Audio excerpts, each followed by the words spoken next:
ശബ്ദം കേൾക്കുന്ന പരിധിയിലുള്ള ജിന്നിനോടും മലക്കിനോടും സഹായം തേടിയാൽ അത് കാര്യകാരണ ബന്ധങ്ങൾക്ക് അതീതമായ തേട്ടമാണ് അഥവാ പ്രാർത്ഥനയാണെന്ന് അഹ്ലുസുന്നയുടെ നിലപാടാണ്.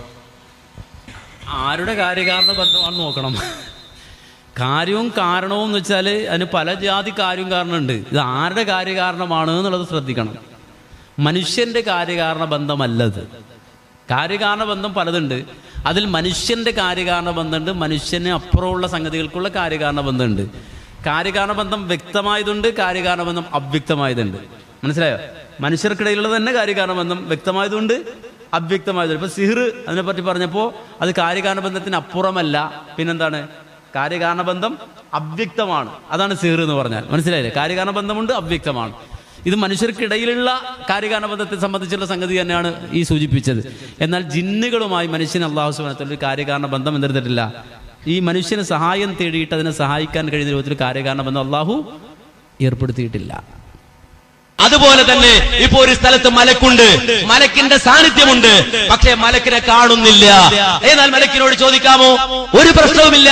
ഹാജറ ബീവി ആ മക്കയിൽ അകപ്പെട്ടു പോയ ഘട്ടം, ആ അകപ്പെട്ടു പോയ ഘട്ടത്തില് മക്കയിൽ അകപ്പെട്ടു പോയ ഘട്ടത്തിൽ ജിബ്രീൽ വന്നു.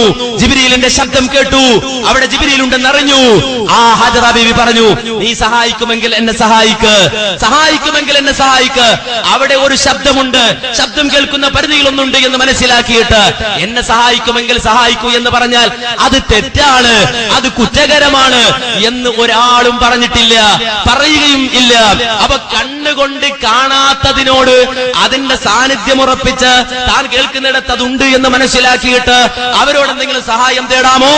അത് തെറ്റല്ല, കുറ്റകരമല്ല എന്ന് കിട്ടും എന്നാണ് ഈ ഹദീസിന്റെ അടിസ്ഥാനത്തിൽ ഷൗക്കാനി പറഞ്ഞിട്ടുള്ളത്. അതുകൊണ്ട് ഞങ്ങളെ സംബന്ധിച്ചിടത്തോളം അതിൽ തർക്കിക്കേണ്ട കാര്യം ഇല്ല, അഭിപ്രായ വ്യത്യാസം ഉണ്ടാകേണ്ട കാര്യമില്ല, അഭിപ്രായ വ്യത്യാസം പറയേണ്ട കാര്യമില്ല. നിങ്ങളത് കേട്ട് പഠിക്കണം. ചോദ്യം ചോദിക്കാൻ മാത്രമല്ല, നിങ്ങൾ ഉത്തരം കൂടി കേൾക്കണം. ഒരു വിശ്വാസിയെ സംബന്ധിച്ചിടത്തോളം, ഒരു മുഅ്മിനായ മനുഷ്യനെ സംബന്ധിച്ചിടത്തോളം അവൻ ആരോടാ പ്രാർത്ഥിക്കേണ്ടത്? ജിന്നിനോട് പ്രാർത്ഥിക്കാൻ പറ്റില്ല, മലക്കിനോട് പ്രാർത്ഥിക്കാൻ പറ്റില്ല, അതുപോലെ പടപ്പുകളോട് പ്രാർത്ഥിക്കാൻ പറ്റില്ല, അല്ലാത്തൊരു പടപ്പിനോടും പ്രാർത്ഥിക്കാൻ പറ്റില്ല. ഇത് അടിസ്ഥാനപരമായ കാര്യമാണ്. രണ്ടു തരത്തിലുണ്ട് കാര്യം. ഒരു കാര്യം കൂടി ക്ലിയർ ആക്കിക്കോ.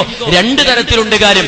ഒന്ന്, അള്ളാഹുവിനോട് മാത്രം ചോദിക്കേണ്ട കാര്യങ്ങൾ, അത് പടപ്പുകളോട് ചോദിക്കാൻ പറ്റൂല, ഒരു ജിന്നിനോടും ചോദിക്കാൻ പറ്റൂല, ഒരു മലക്കിനോടും ചോദിക്കാൻ പറ്റൂല, ഒരു മനുഷ്യരോടും ചോദിക്കാൻ പറ്റൂല.